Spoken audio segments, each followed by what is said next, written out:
Beth. And I'm Beth. Welcome to Physics with Beth and Beth. Hi, welcome to Physics with Beth and Beth. I'm Beth. We're in AP Physics 1, Unit 6, Energy and Momentum of Rotating Systems. Today we're going to be talking about the total mechanical energy on a satellite, and we're going to be calculating what that is. But before we jump into this problem, we're actually going to go over here and review some of our equations that we're going to need, okay? Because we're bringing stuff in from our dynamics unit now, and along with our energy that we're going to talk about, okay? So first of all, we don't want to forget that tangential velocity, if something's rotating or moving in a circle and centripetal, is r times angular velocity. We talked about that with tires. What is r? It's the distance from axis of rotation to whatever point that you're talking about that is rotating there. All right, we have centripetal acceleration, which, if you remember in the dynamics unit, was that tangential velocity squared over r.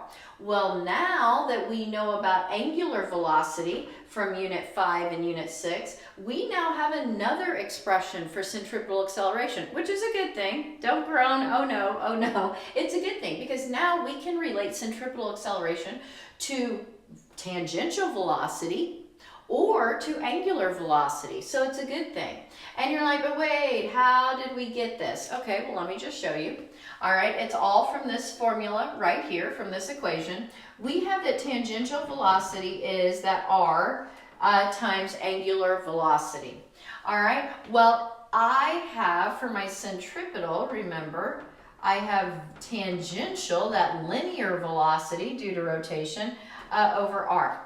Okay, well, I want to sub something in for this tangential. So look, if I square everything all the way across, it's still the same, right? It's still equal. So now I'm going to sub this whole thing in for just my tangential velocity. So now I have centripetal acceleration is r squared, angular velocity squared over r. Well, look, one of my r's cancel out, and I have r times angular squared. I now have centripetal acceleration in terms of angular velocity, and I also still have it in terms of tangential velocity squared over r.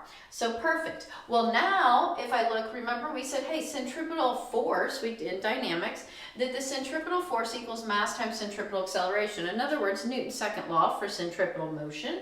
And we said, oh, well, for centripetal acceleration, we're going to sub in that tangential velocity squared over r. So we get m, tangential velocity squared over r.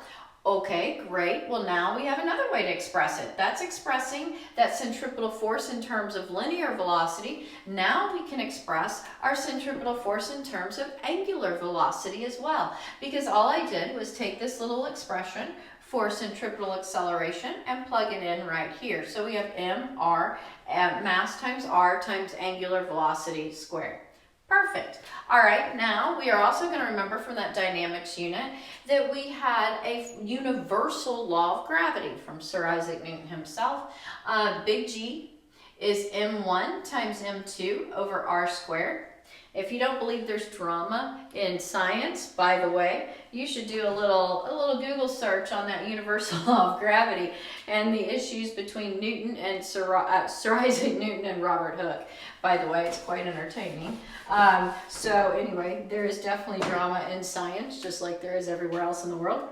Okay, so now we have those. So now that we know all of those, now we're going to look at this brand new universal potential energy. Okay, I know that we have said potential energy on Earth is mass times little g times height. So if we have like a little cart up here, a roller coaster, and it comes down here, and it's at rest here, which means the only thing it has is potential energy, and it comes down here and there's no friction at all, then it's going to be all converted to kinetic. And when we did mechanical energy before equals mechanical energy, it would have been potential goes to all kinetic. Easy peasy. All right, well, here's the deal. First of all, we were dealing with a very small area in relationship to the universe, and we were looking at how the Earth's gravity affected this cart. All right, and we were looking at, and we defined, I should say, that our reference line for potential energy being 0 was the ground. All right, so when it was at the ground, there was no potential energy. It just all became kinetic because we didn't lose any in friction. So when we're doing this, we are looking at a small area compared to the universe, and we're looking at ground being called, usually, ground being called 0 meters. Okay, and being the reference point of 0 potential energy. All right, universal potential energy is quite different. That is for when we're talking about on Earth, what is the Earth doing to an object in a very small area? When we're talking about universal gravity, we are now talking about masses out in space. We're talking about potential energy between masses. All right, and it's going to look like this: M1, M2, which I have written over here, but I'll write it again because I want to make sure you see it big over here, and we talk about it. First of all, you're like, negative? We never had a negative on Earth. True, because we were always counting the ground as the reference point for 0, and we were above the ground. If you were above the ground, you had positive potential energy. Universal potential energy, and I like to put the little U in here for UG, just to remind yourself it's universal. You won't see that all the time. It's just my little denote of my students always went UG, because it's kind of a lot of big numbers and small numbers to put in a calculator, so it was kind of our little joke, but it reminded them it's universal. All right, so if you don't see that, it's okay. Maybe it's my own made-up version, I'm not for sure.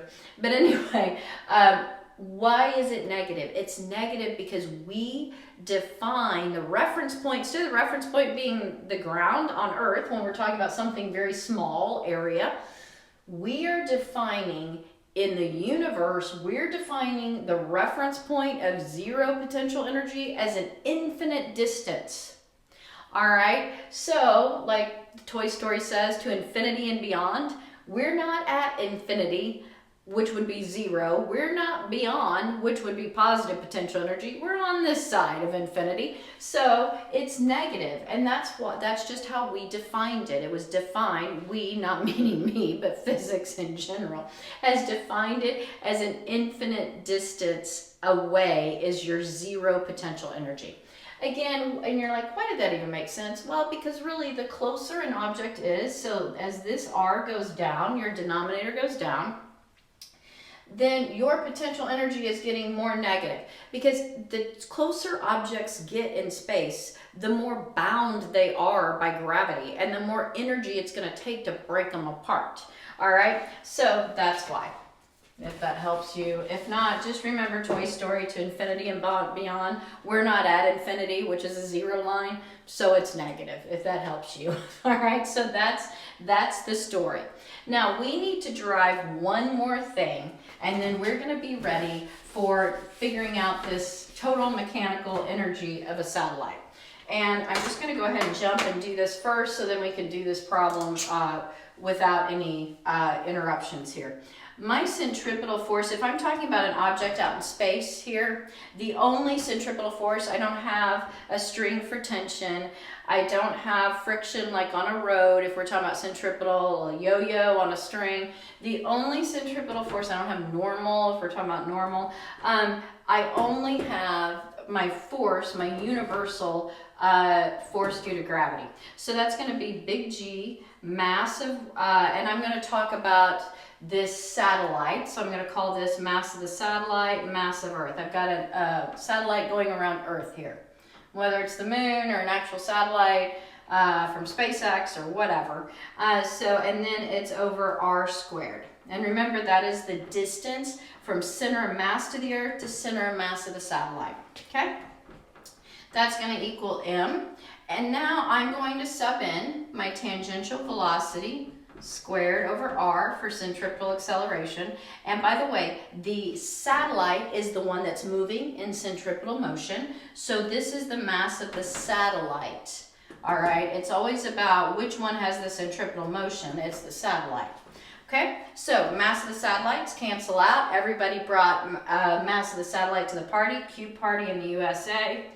Now we have mass of the Earth, and look, there's one R on this side and one on this, so if I multiply both sides by R, I'm going to end up with R equals my tangential squared. So I have big G, mass of the Earth, over R, which is the distance from center of mass of the Earth to center of mass of the satellite, equals V squared. You could actually square root that, and you would get V, tangential. Okay, that actually works if we did mass of the sun and mass of the Earth. All right, well, then mass of the Earth would be the one going around. So you would have mass of the Earth cancel out, and you would have G, mass of the sun, over R equals the tangential velocity of Earth as we go around the sun. So this works for, for everything in space that's moving in a centripetal motion. Okay, now that we have that, you're like, oh, what was that about? Well, we'll see what that's about in just a minute. Okay, so now let's go to the satellite problem. We want the total mechanical energy on a satellite. So we have Earth, and then we have this little satellite moving around here. Okay, I'm just going to put an S for satellite. Here, I'll put SAT for satellite. Okay, all right, perfect. Now, total mechanical energy. First of all, this satellite is moving. It's got tangential velocity. So guess what? It's got kinetic energy. Now, what else does it have? It has universal potential energy, because we are talking about two objects here. We're talking about space, these two masses. We're talking about a larger area, not a little bitty area like a roller coaster on the Earth. And we have our potential energy, universal potential energy, okay? I like to call it. All right, so let's put in. We know this is 1/2 mv squared. That is, and I didn't put that over here, but we know that. The kinetic energy is 1/2 mv squared. Okay, my universal again, it's negative. Remember that it's negative. Okay, it's negative big G mass of the Earth, mass of the satellite over R. And that R again is distance from center of mass to center of mass. Now, very common error. Don't make this mistake. Universal force due to gravity is R squared. All right, universal potential energy is R. We just get used to doing all these squares in these problems, and we whack on a little R squared there, and it's not, okay? Because everything else, there is a lot of squares, but not there, okay? Now, here's the problem. Oh, by the way, let's talk about what is the kinetic energy. What is this mass? It's the satellite that's moving in this problem, the satellite versus the Earth. I recognize that the Earth is also moving around the sun, but we're talking about just the satellite and the Earth, and it's the satellite that is revolving around Earth. So that's going to be mass of the satellite. Okay, it's important to know. Now, the AP board, nor your teachers, nor your engineering professors will let you leave this like this. That needs to be simplified. All right, and you're like, how do I simplify that? Those aren't like terms. Oh, so that's the key. We've got to make them like terms. All right, we have a tangential velocity squared. Look what we just found. For tangential velocity squared, it's equal to big G mass of the Earth over R. Oh, okay. I love it when things work out so nice and neat. Like it had a plan all along. All right, so mass of the satellite that's 1/2. I'm going to leave that 1/2. I've got mass of the satellite, and then I'm going to sub in this big G mass of the Earth over R for my tangential velocity squared. Big G mass of the Earth over R. Perfect. All right, minus big G mass of the Earth, mass of the satellite over R. All right, I'm going to clean this up so they look alike, because those are definitely like terms now that we can simplify. Love that. Cleans up so nicely.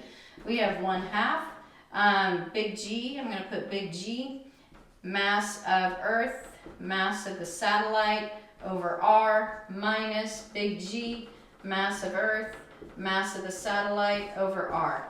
All right, well, and I can even put this 1/2 out here if you prefer. I have 1/2 minus 1. So I have mechanical energy is a negative 1/2 big G mass of Earth, mass of the satellite over R. And guess what? this works for not just Earth and the satellite. This Earth works for Earth around the sun, but this time it'll be the Earth that is moving in centripetal motion, and we have mass of the Earth and mass of the sun, and you're still going to get -1/2 big G, mass of the Earth, mass of the sun over R. All right, but in this case, we had a satellite because it was the small one that's moving in a circle. If we did Earth and Sun, it would be the Earth that was moving in that centripetal motion. All right, that is how you do the total mechanical energy on an object out in space. And it turns out we said on a satellite, but it can really be any object out in space. All right, compared to another larger object that it is rotating around, that object in space. All right, perfect. I hope that helps. I love it when it works out so nice and neat. How cool is that? Makes my heart happy. All right, thank you for watching this. If you like it, give us a thumbs up. If you haven't subscribed, we would love for you to do that. If you have peers that are also struggling in physics, we would love for you to pass this along. And we're here to help. That's why we're doing this. So we would love for you to pass on our YouTube channel to them and share with them. And thank you for watching, and happy physicsing.